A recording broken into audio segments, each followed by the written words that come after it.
Hey guys, it's Saffron, co host and producer of It's Giving Camp. By joining our Patreon now, you immediately get access to a backlog of 47 extended versions of episodes, the majority of which are video episodes. And we have 3 Patreon exclusive bonus episodes. We'll also include you in the credits of our upcoming episodes. We try to make our prices as reasonable as possible. Again, this is for only $2 a month. For $5 a month, you get access to a monthly movie live stream. That's cheaper than most movie tickets, and you get to join from the comfort of your own home. You can watch camp classics alongside Fabiola and I as we share our opinions and fun facts about the movies. Our highest tier is only $7 a month. And with that, you'll get personalized media recommendations. If you stay an early supporter, you will get early access to all upcoming episodes, extended versions of all of these upcoming episodes, as well as any new bonus content we make, and we're working on some episodes. If you are already a supporter of our show, even just listening to an episode really does help. We really appreciate all of your support. Like I've said before, I will keep doing this show as long as there are movies to discuss.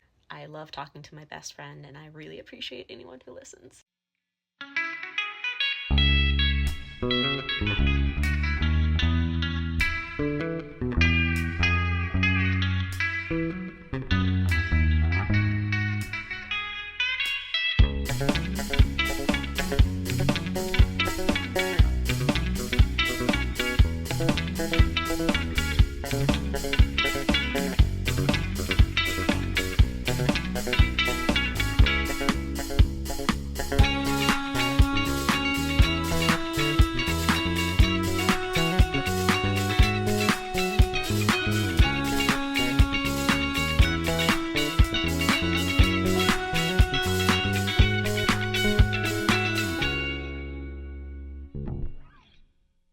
What media have you been into this week, Fabiola? I think more of the same. Yeah, that's true. And, and I have kind of finally figured out my Halloween costume. Oh, yes. This episode's gonna come out like in the spring, I think. Maybe not spring, but like well after Halloween. Um, but it's almost October when we're recording. What's gonna be your I costume? feel like a more relevant thing would be to say that last night they announced that Bad Bunny is going to be the halftime show.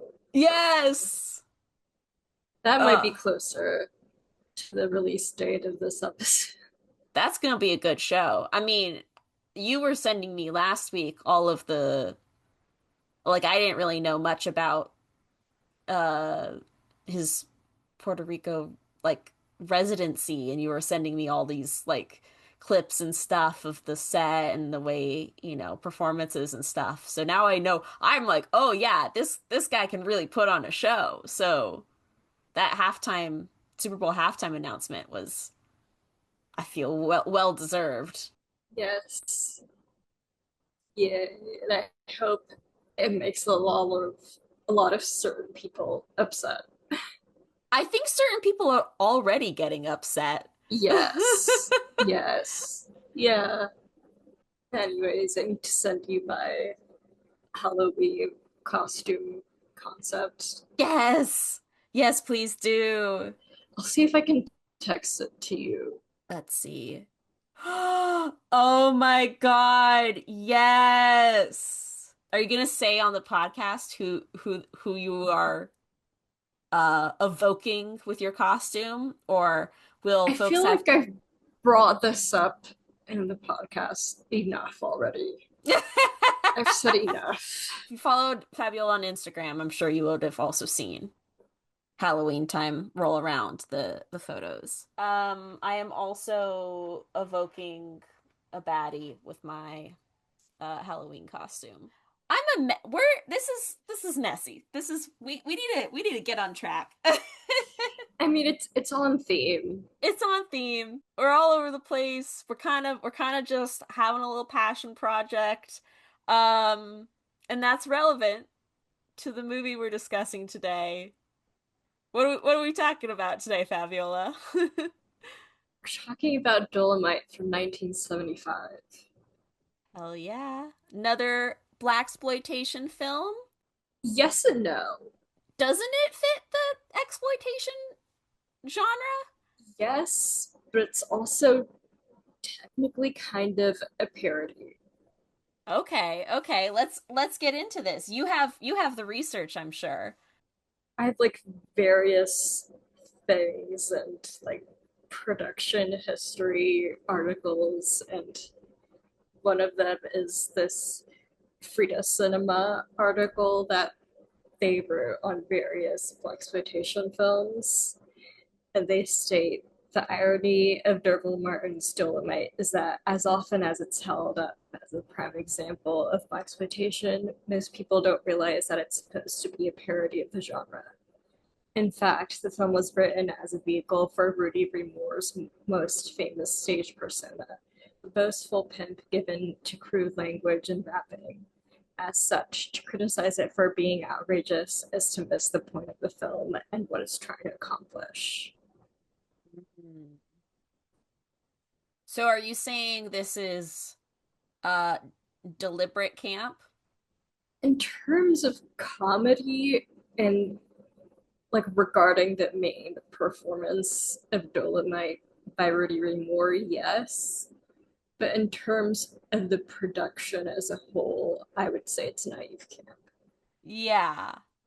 Uh the production quality is like almost baffling at times. And the script, the plot question mark, The plot that is like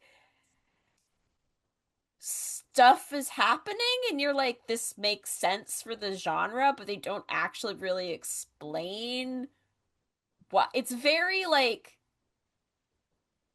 there's corrupt cops and corrupt politicians and you kind of just like accept that it's all this like unfair scheme and they all set him up and then but there's not really a resolution to that. Like I guess there's someone from the FBI.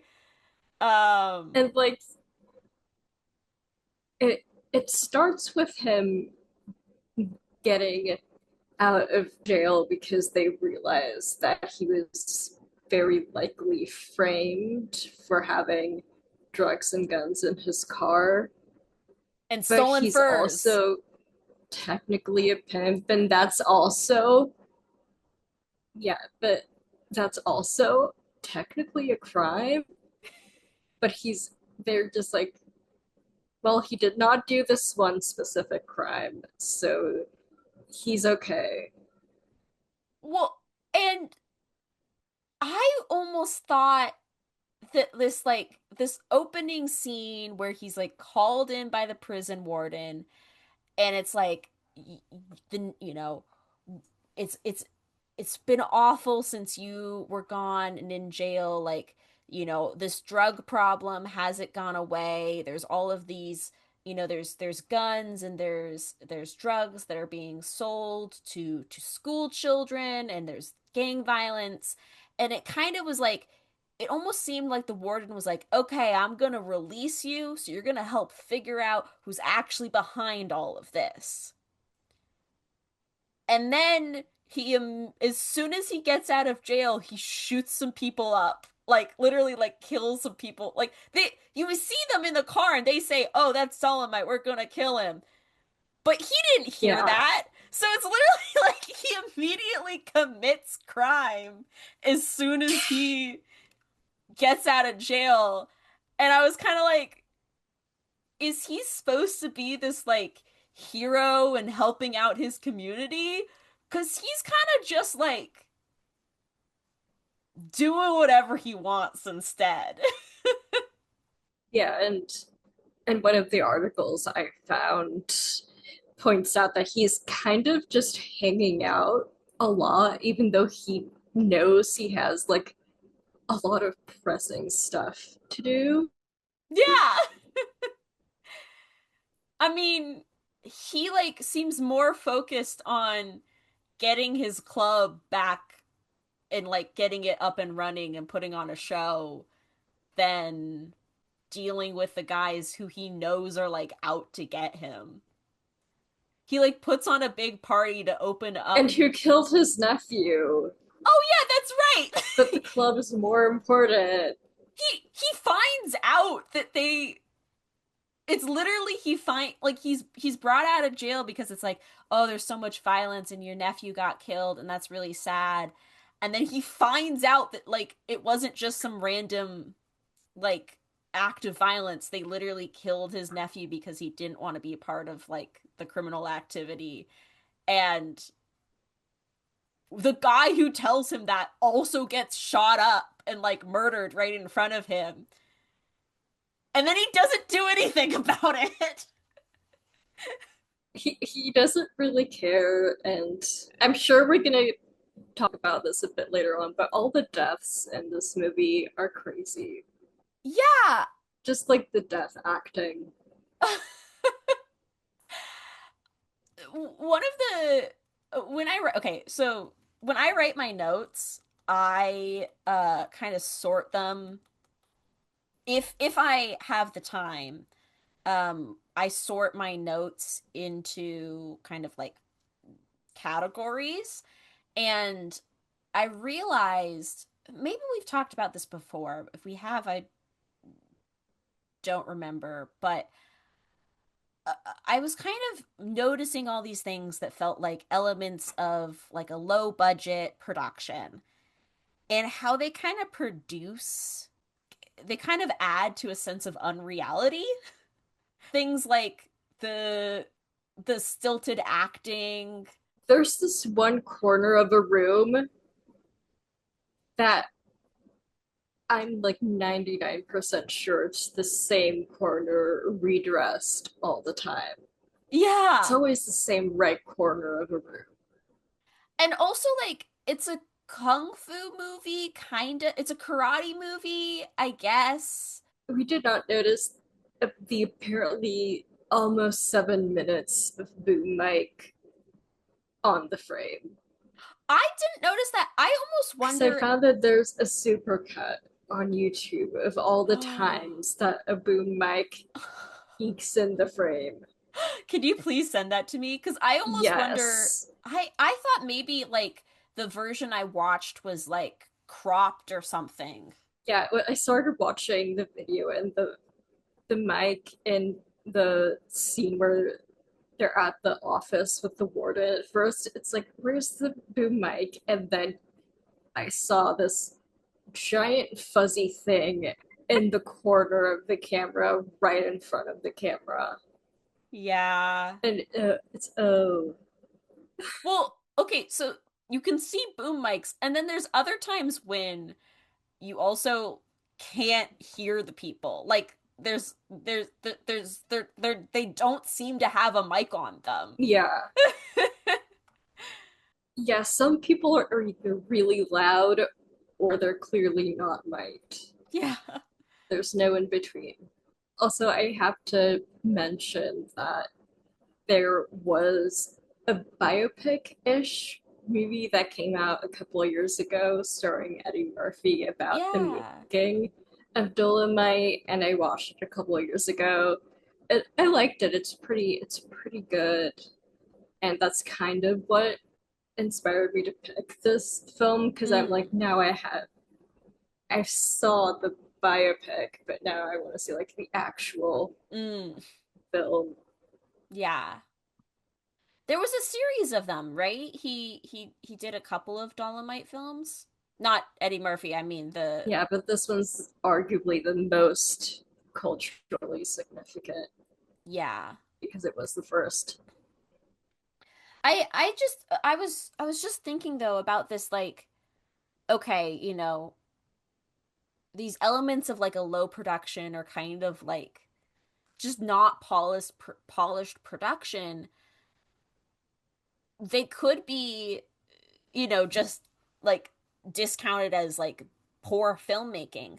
But I think when I'm watching it from this context of camp, I just feel like it's kind of fun to like notice how this is something that is constructed. This is a film. This is um like it doesn't really, the plot doesn't really make sense, and you're aware that like these are these are sets, and all of the like action set pieces, like you can tell the hits aren't landing. Like it's definitely stunts that are being done. You don't believe it, but I feel like I've really grown to love that kind of I'm searching for a better word other than unpolished, but it's, I don't know. It's kind of similar to when we watched Bad Girls Go to Hell, and you're like, this is the same apartment that is being used like in a bunch of different ways to try to look like different apartments. It's kind of like, I don't know, it just it that being aware of how it is created. Maybe it's because I'm a filmmaker. I don't know.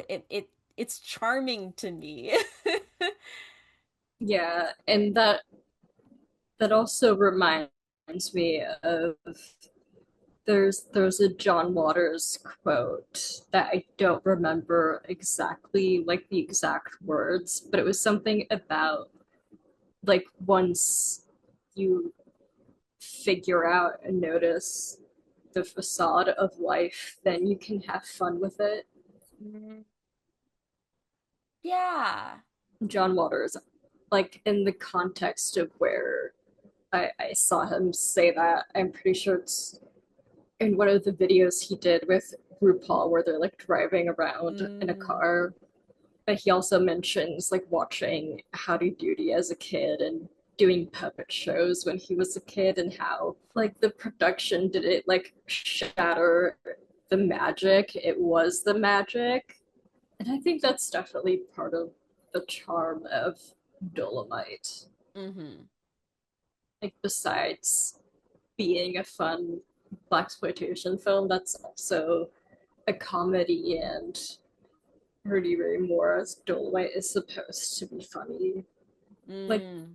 the production is also funny, Yeah. but it's also just enjoyable because it's clearly a passion project.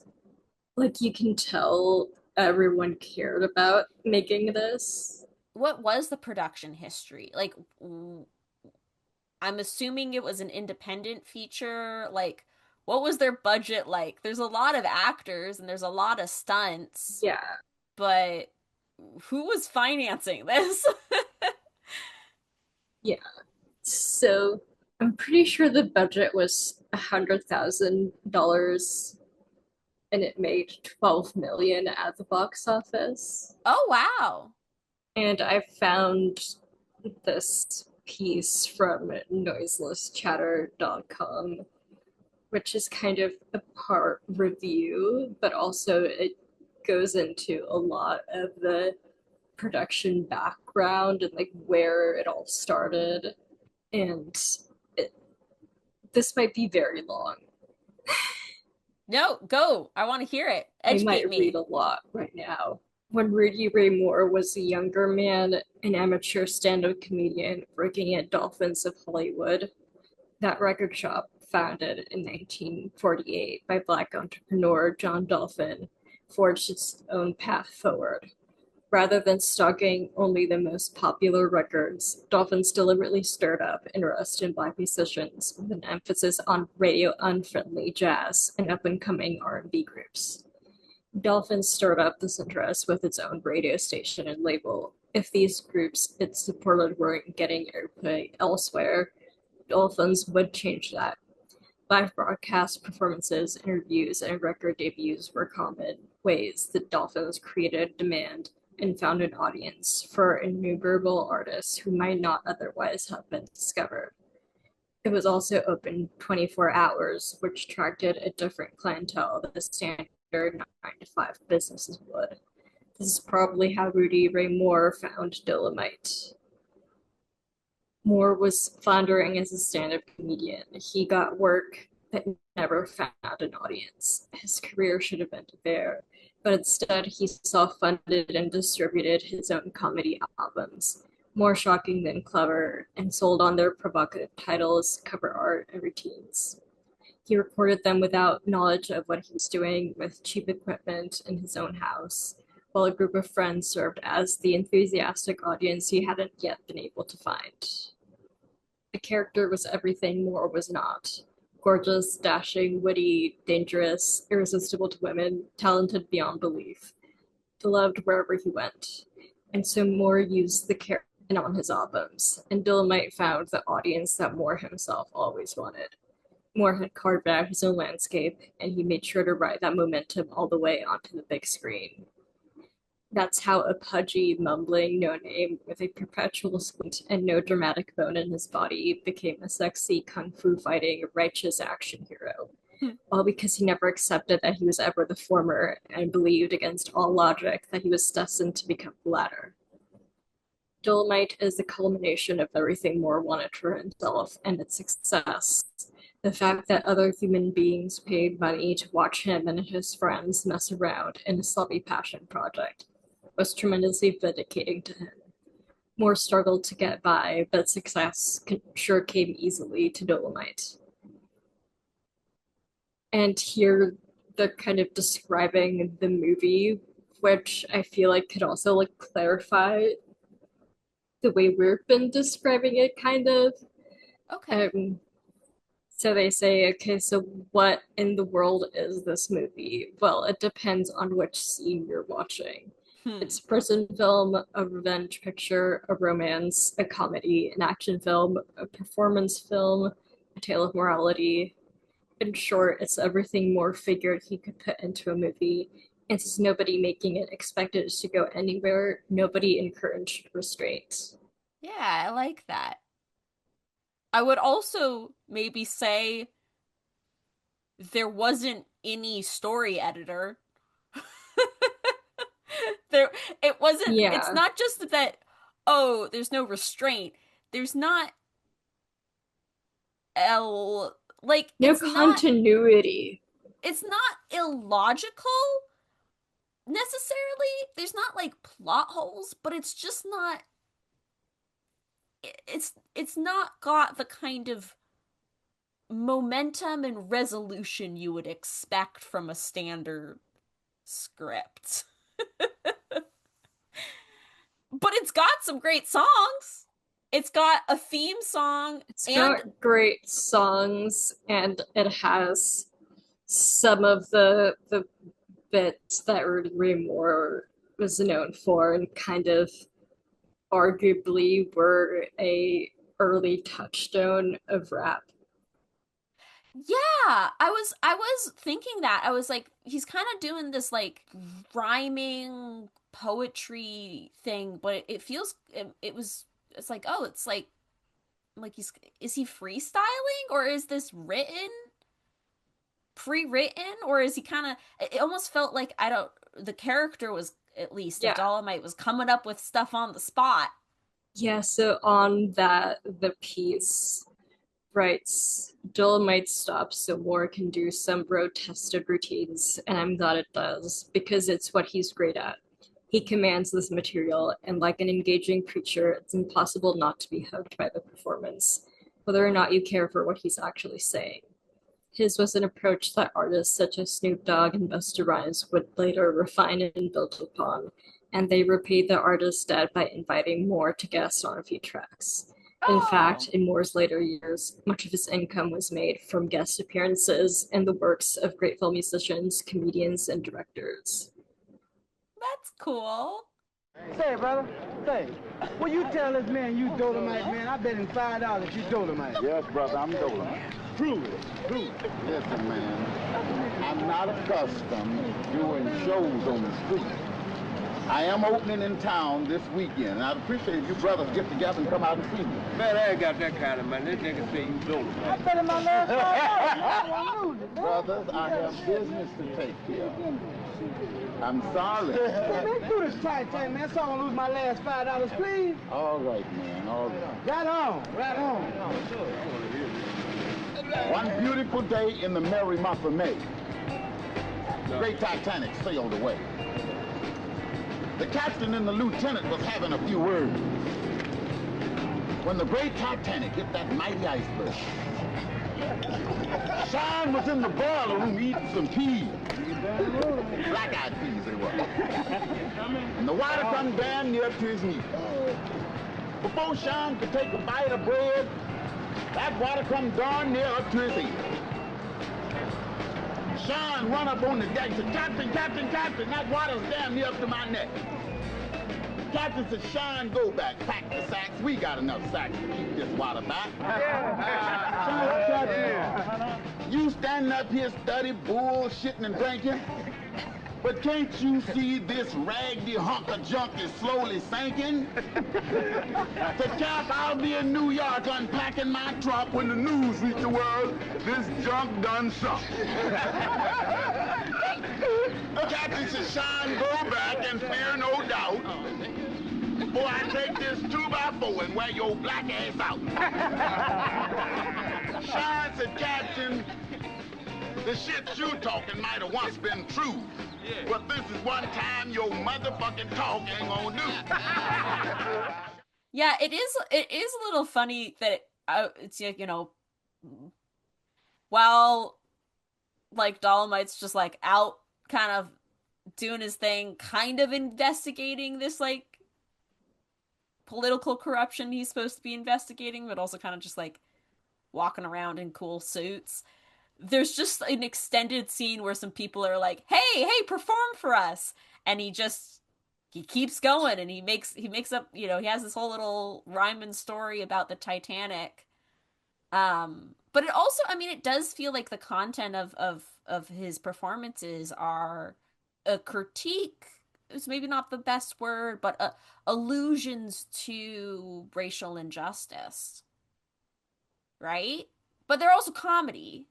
Yeah, and I feel like also the performance aspect of it is like what makes the character work and what has made the character endure. Because like people, like when they think of Dolomite in general, like no one really says that like, oh, he's investigating what's happening. He has really great one-liners and is always wearing a fun, colorful suit. And he does kung fu. Oh, I mean, he calls everyone motherfucker. But like in a very like kind of long creative way. What's one, right? That it's like you're a rat soup eating motherfucker or something. Yeah, that's one of the many variations of the full sentence. Yeah. I also like keep thinking about the whole aspect of there being no restraint in doing whatever and how that relates to camp. Mm-hmm. Because in a way it kind of reminds me of Funeral Parade of Roses, but in an accidental way. Yeah, I can see that. Just how like it's a successful film because it disregarded the rules so much. And one of the ways that it did that in a way was with the casting of D'Urville Martin. Because part of the production history was their article says more attractive people, and not just as hangers on. He elevated them, trying to give them a chance to live their dreams as well. He recruited Lady Reed, another struggling comedian with whom he shared a bond, to feature on his albums and his films. He gave D'Urville Martin a chance to direct after the man spent years trying to break into the industry with almost exclusively small roles and background work. He took community theater leader Jerry Jones and made him a regular collaborator, as well as forged a creative partnership with Cliff Rockmore. He provided early roles for actors such as Hy Pike, Ernie Hudson, and Keith David. Yeah. That's a really kind of beautiful connection to make, that like in a way having no restraint in your filmmaking allows for community building and allows for like, it's like, oh, we ends up getting all of this representation of these different characters on screen, but also just like work and opportunities for the actors and the filmmakers involved. um I mean, when I think that's it's so important for, I guess, people with in Hollywood, in filmmaking, if there's opportunities for filmmakers who have a lot of like more sway and more like are more well known, to be able to work with, cast, collaborate with creatives who aren't well known. Like that's I think, it's that's so important to kind of give opportunities for people. But if it's like you're already just doing whatever you want, you're not like listening to some producer or some studio, then yeah, you really can cast whoever. Yeah, it also reminds me of something that I feel like is relatively common with marginalized creators and actors specifically. Like with how Annapurna has said that like she made fuck toys and cast herself in it because no one was like offering her those kinds of roles, or they wouldn't really like let her read for them. Like it was Yeah. always very specific kind of roles for her that she wasn't really interested in. Yeah, I think a lot of people have talked about it. Hasn't Dev Patel also talked about like, Yeah, oh, like I had to like, didn't he, he's like he had to produce the very film that likely. he wanted to star in. It was like, this is the kind of role I want to do. For that was the Monkey Man, right? Yeah, very likely. I think so. And that was also the case for Lin-Manuel Miranda with Hamilton. Mm-hmm. Because I'm pretty sure he said that like Hamilton is my dream role, but it doesn't really exist. So he had to make it exist for himself. Yeah. I kind of want to connect the talking about community building in the production side to the plot of Dolomite, because I really enjoy, and I wish that there was more of this story about all of Dolomite's girls, all of basically, all of the sex workers Oh, that he I love employs. them. They all got trained in karate. So they are all like they all are just like badasses. Yeah, That's so much fun. And I wish we yeah. had more scenes I, of them I kicking they're one of ass. my favorite parts of this movie, and yes, yes, I would. I wish there was a whole movie just about them, Yeah. But it's really, it's just like a whole action movie about them. it's also this kind of like almost a little like, it's kind of out there. Like there's definitely stories, and maybe it's a more of a modern day thing where it's like, okay, we, you're it's tough to be a stripper or a sex worker, and so you got to work to defend yourself. And there's not it's not like gritty in that kind of way. It's like, Dolomite gets out of jail and he's talking to Queen Bee, and she's like, "Yeah, I got all your girls trained in karate."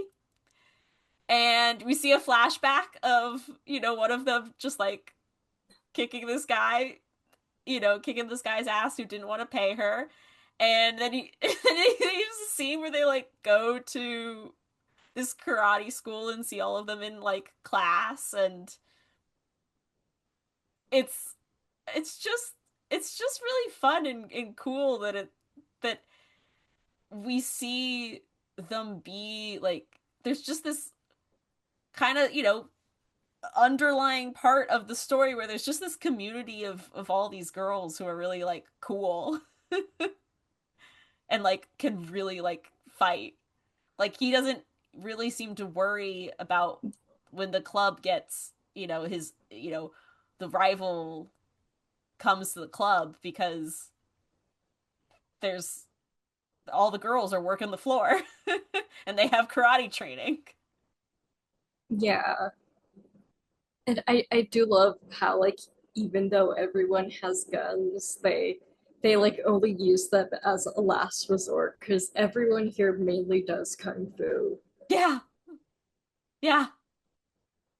That is how everyone fights here, and it also reminds me of how like one of the main things that I remember from Dolomite is My Name is how just like how much he seemed to love kung fu. Mm. Like I'm pretty sure there's a part where like he and some friends are coming out of a movie and he was like it wasn't good, there was no funny and there was no kung fu. Yeah.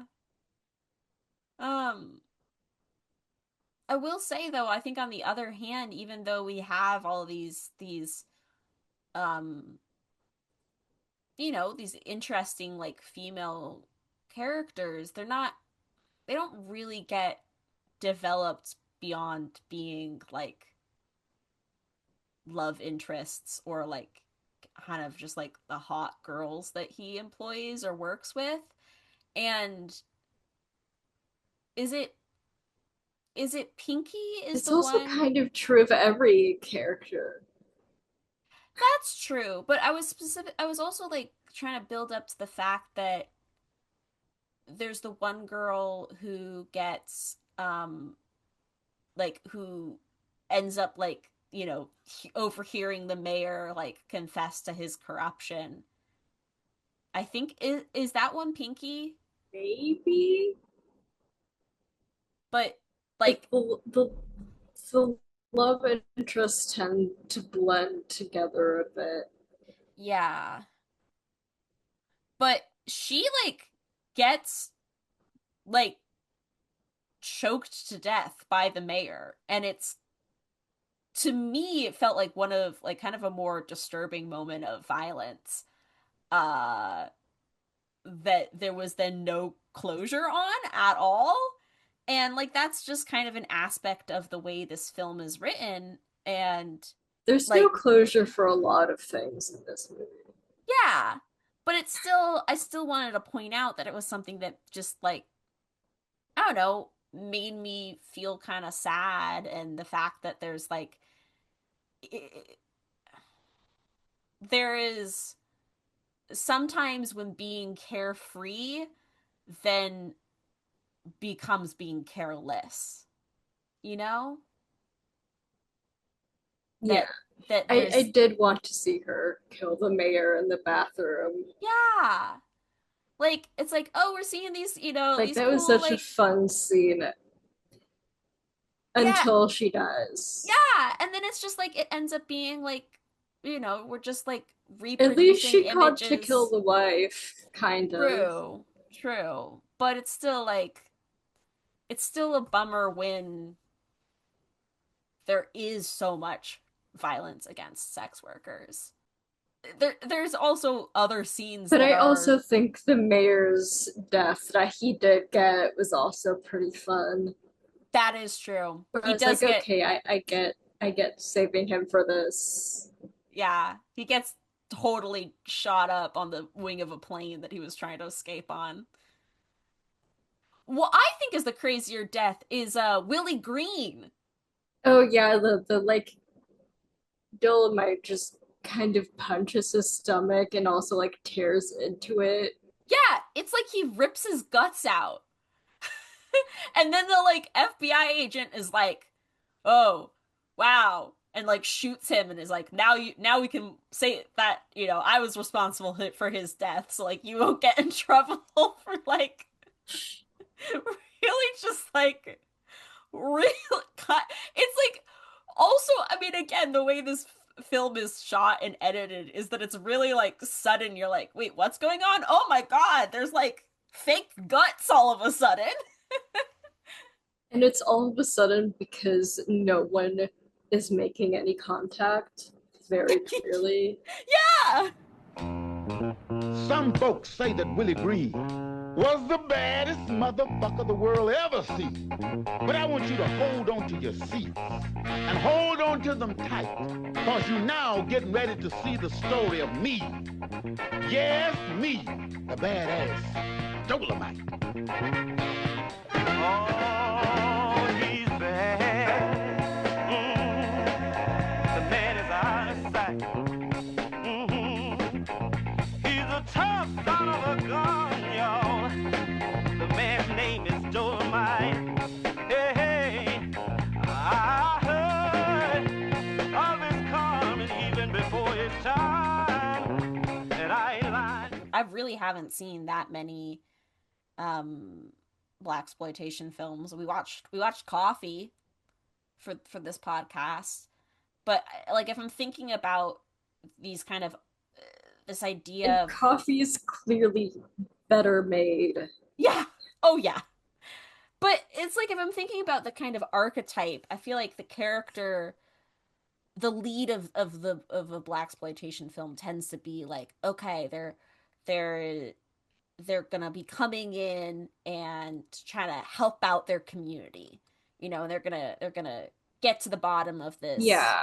the corruption and the drugs and the violence, and they're gonna do something about it, and they're gonna bring justice. And Dolomite is not that archetype. Yeah. I would say honestly, like it's Queen Bee, the like kind of the like she seems to be the one. She's the one who put all the girls through karate school. She was the one who like made sure Dolomite like got out of prison. She's like doing cool stuff and like helping out her community. But the movie's not about her. It's about, it's more of a comedy than It's about this very instant character comedian performer. Yeah. And that also kind of reminds me of, I think it was in the Frida Cinema article where they, in terms of defining and describing blaxploitation, they say conventional wisdom seems to dismiss them as enjoyable but crass attempts by producers to cash in on the increased mobility and visibility of African Americans after the success of the civil rights movement. And indeed, this was the perception of many Black critics. Activist groups charged the movies with feeding into racist stereotypes about African Americans, with the National Urban League, the NAACP, and Martin Luther King's Southern Christian Leadership Conference even going as far as to organize a coalition to combat what they saw as the film's malign influence. Yet for all of the detractors' protests, they weren't able to stop African American audiences from turning out in droves for blaxploitation features. Instead of catering to the respectable, socially conscious tastes of the activists, these movies offered both urban fantasy and frank commentary on race relations for viewers craving to see both. They also provided many African Americans shut out of the existing Hollywood system the chance to work on productions of such scale for the first time, paving the way for Black people to direct, produce, and star in their own projects. Exactly. And I feel like Dolomite as a character And as a production is very, like, it defies respectability politics, which is one of the big reasons I feel it's camp. Yeah. Oh, absolutely. I didn't put it into that words exactly, but that's absolutely what I was thinking about when watching this movie. Um, Also, I just want to say, like, I, I feel like it was years ago, and it was someone on Twitter, and it just it shouldn't have stuck with me, but it stuck with me. It was something where someone was It's trying to always someone on Twitter. it was someone was saying that they were talking about blaxploitation, and they were saying that it, like the blaxploitation genre perpetuated these awful stereotypes, and it was exploiting black people's labor, or like something along those lines. And I was like, I don't want to say that it's not like harmful. Like, there absolutely, you can be critical of it, but to your point, the exploitation and blaxploitation wasn't an exploiting of labor. It was exploiting of themes, potentially, to be like, hey, here's this story. Let's try to get this out there and just like get it popular and make money. But that genre provided so many jobs and so many opportunities, and was like, no, this was a way for black people to be acting, producing, like directing, all of these things, like being involved in the making and the telling of the stories. Like, that is so important for the evolution of Hollywood, to be able to the folks were able to get access to more jobs. And also there was supposed to be a fun time at the movies. Yeah. Like, not every film about serious subject matter has to be serious, and not every form of representation has to be serious. Mm-hmm. That was kind of the whole motivation for Rudy Ray Moore to make this film and create this character, because he clearly just wanted to have fun and make people laugh, Yeah. especially the people in his community. Yeah. Hey, did you notice that there was a couple of instances of things not being what they are? Or, as I also put it in my notes, everybody was lying? Yeah, and I do want to say one of my favorites. I can guess. Was it what you mentioned in your Letterboxd review?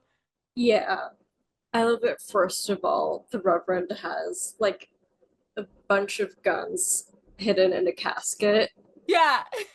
but then sober the bodies and the caskets are actual alive guys who very suddenly point guns at Dolomite and one of his girls. Yeah. And I No, just thought it was so fun. the Reverend is such a fun And it's such a good character. image. I think the Reverend was one of my favorite characters because he's introduced where he's basically like kind of like he's like giving a sermon, but it's all about like, you know, about the like racist structures of society, and how it's unfair, and kind of like, rallying and giving, hope and like resistance. And then these cops come in, and then he's like, "Oh, you have to respect your mom. We're good Christian people." Like, he suddenly shifts focus.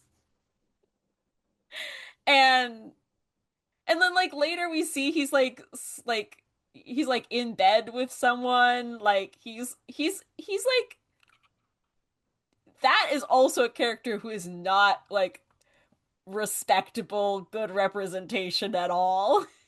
I loved when the cops also did the cocaine that they themselves were planting on Dolomite. That was also really funny. I also like that it's a running bit that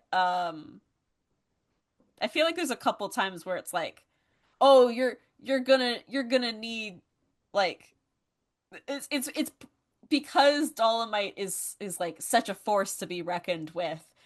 Uh like when he like takes back the club, there's the one guy who's like, Dolomite came in with like 10 guys and they totally like shot up the place and then Willie Green's like, don't lie to me. I know it was just him. It's it's a fun part of like this kind of characterization of Dolomite is that even though in truth when we're actually watching these action sequences it doesn't look like that impressive of karate, at least in my opinion. All of the characters are like, oh my god, he's so scary. We're gonna to make it seem like we weren't bested by him. We're gonna pretend it was so many more people than it actually was. Yeah, and also like the another things being what they're not an artificiality that I just remembered was during like the performance section when they're opening the club and there are various Oh my musical god. acts. The lip syncing. The the audio sync does not match. Yeah. That I started to say this earlier. It's kind of crazy watching this movie after having like a whole apprenticeship about sound mixing because it's so this the sound in this movie is so bad. It's so like it's so out of sync. It's so like not matching reality at all. There's like scenes where it's like really oddly like quiet in a way that you're like, okay, it was just probably like just a couple of mics and they're just having like audio from like, they're only picking up audio from an actor. There's none of that like room tone sound of the environment, so it sounds really like off. It doesn't sound right. Or there's like I mentioned like the like okay, that person's talking and there wasn't a mic on them and they just like went with the take. Like there's no really way to hear what that person is saying. And it's really it really shows you that sometimes, sounds pretty important in a movie, but sometimes it's it can still be an enjoyable film and it doesn't bother people. Like, and that's naive camp. Yeah. And a lot of times, like while I was watching the movie, I was like, this was probably so good in a theater. Oh, to watch it with a group of people would be so much fun. Like, there's a reason this made so much money. Yeah. Also, I love a good theme song. We need to bring that back. Characters need to like be introduced with a theme song. Yeah. And also, I don't think I've seen other movies do this. It was really funny to me that the movie ends with the FBI agent asking Dolomite, "So what are you gonna do next?" And it freeze frames and a song starts playing about what Dolomite's like next adventures are gonna be. Like it doesn't like he doesn't answer the question within the scene. It's a theme like another song that answers the question. What are you gonna do and where do you go from here, Dolomite? I'm going back to the flatland with all of my poor friends. Cause it may come a time I might need them again. Literally so much of what makes this movie work is Dolomite as a character. Like, he's just very watchable and very fun. Yeah. And I love all the times where he's like changing his clothes. Like, that happens so much. That happens the moment he leaves prison. Yeah. Well, He's like, he needs his fancy clothes.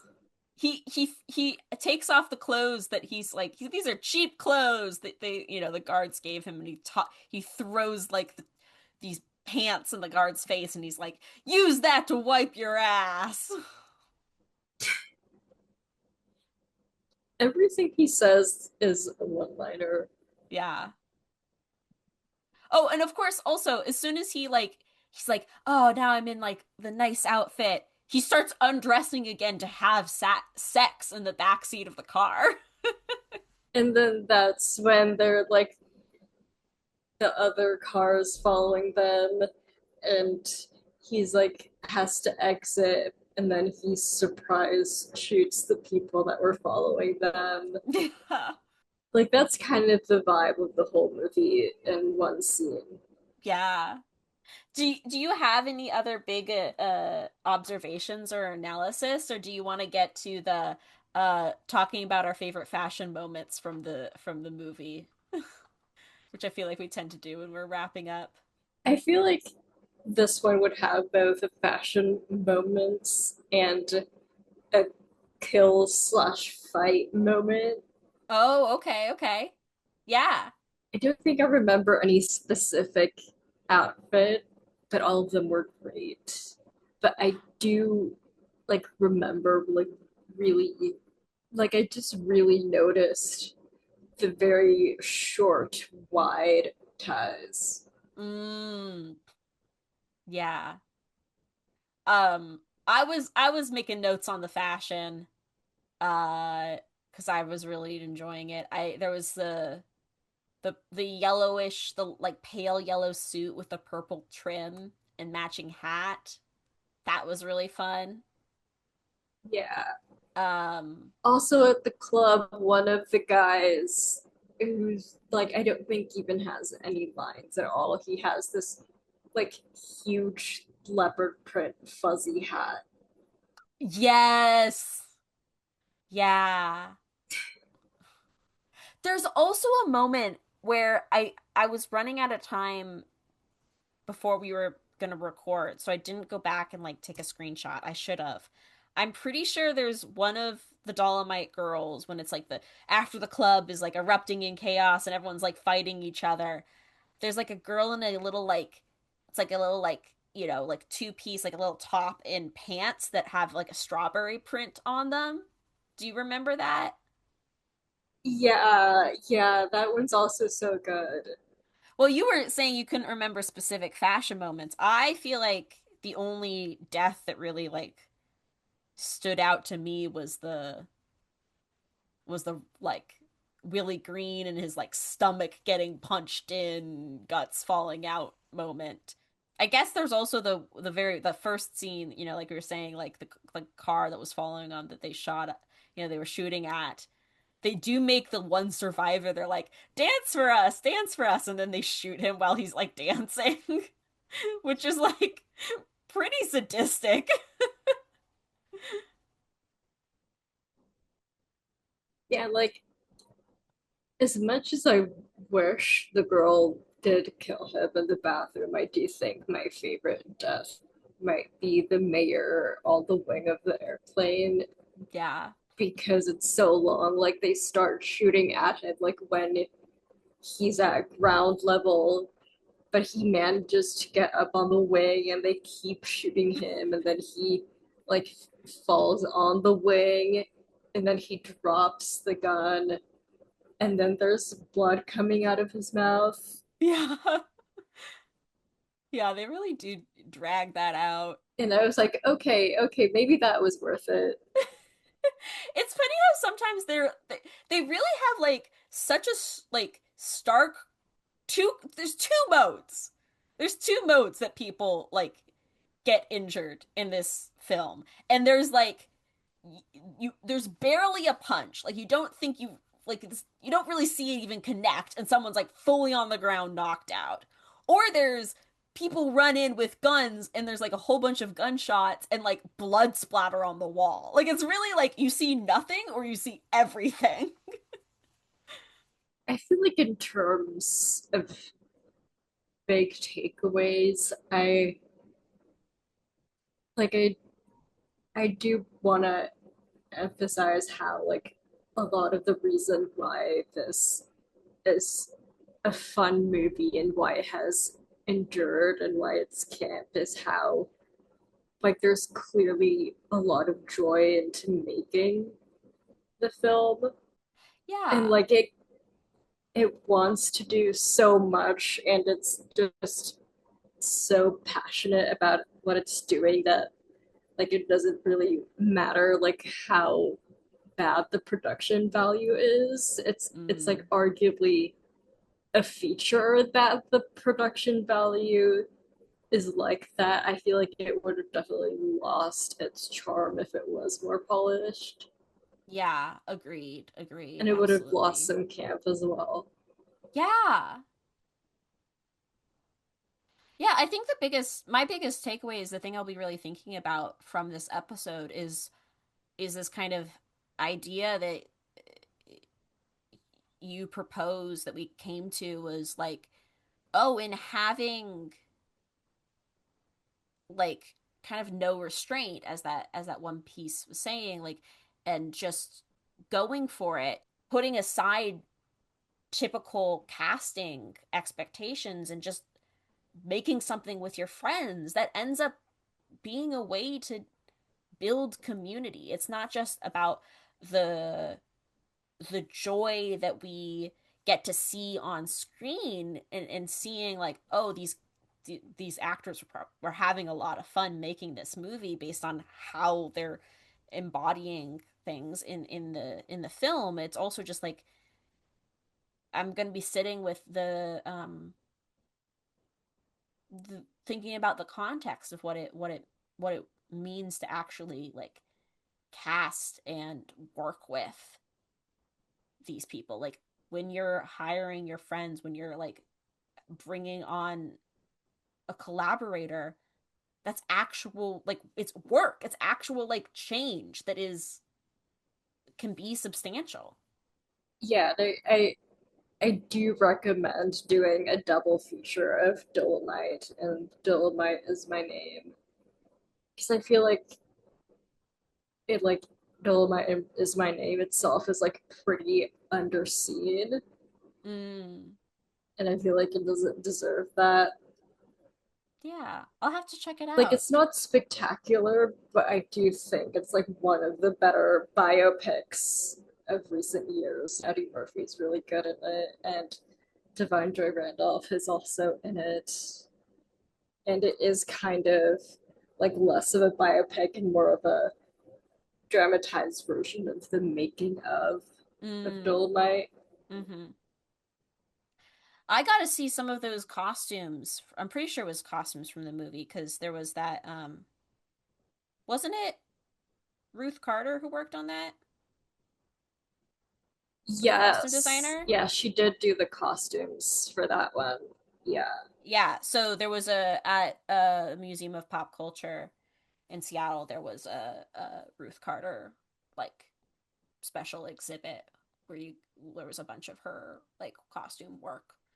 Um, so I remember seeing like when I was watching Dolomite, I was like, these kinds of suits look familiar because I think she did the costumes for Dolomite is My Name, and it's clearly like, trying to replicate the same kind of era and style and that character. I feel like probably Ruth Carter's more known for her work on the Black Panther movies, but cool, very cool costume designer.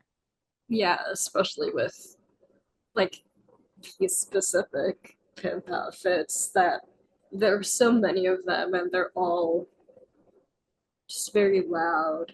Yeah. Yeah, I feel like that's my main thing. Have a double feature. Yeah. 'Cause I think both films are pretty underseen and they complement each other. Yeah. This was great. Thank you. Thank you for, as always, your suggestions of what to cover on this show, like get me to expand Yeah, my yeah, I love getting to discover new stuff with you. yeah, I think that's it. We're recommending the what we watched today because I feel like we kind of we always recommend yeah. what we cover. Maybe I didn't for South Park, but Is there one last one-liner to see us out? I know a lot of people in the letterbox reviews brought up the ghost line, Yeah. which is most fun one-liners. What should you do if you see a ghost, Fabiola? You see a ghost, cut the motherfucker. Thank you to our patrons. Ike Everard, Dominic Overman, Joshua, Marcus Gorman, Arcadia Reeves, Jose Liano, and Pericles Kaspari. This episode was edited by Saffron Heftigout. Our theme music is by Harrison Lurie. I've been Saffron Heftigau. You can find me everywhere at Gaupafta. I've been Fabiola Liano. You can find me on Instagram at Fabiola the Gremlin and on Twitter at Fabiola_Liano. The podcast, It's Giving Camp, on Instagram at It's Giving Camp Pod and on Twitter at Giving Camp Pod. It really helps us out if you're able to give us a rating or review. Be sure to support our Patreon.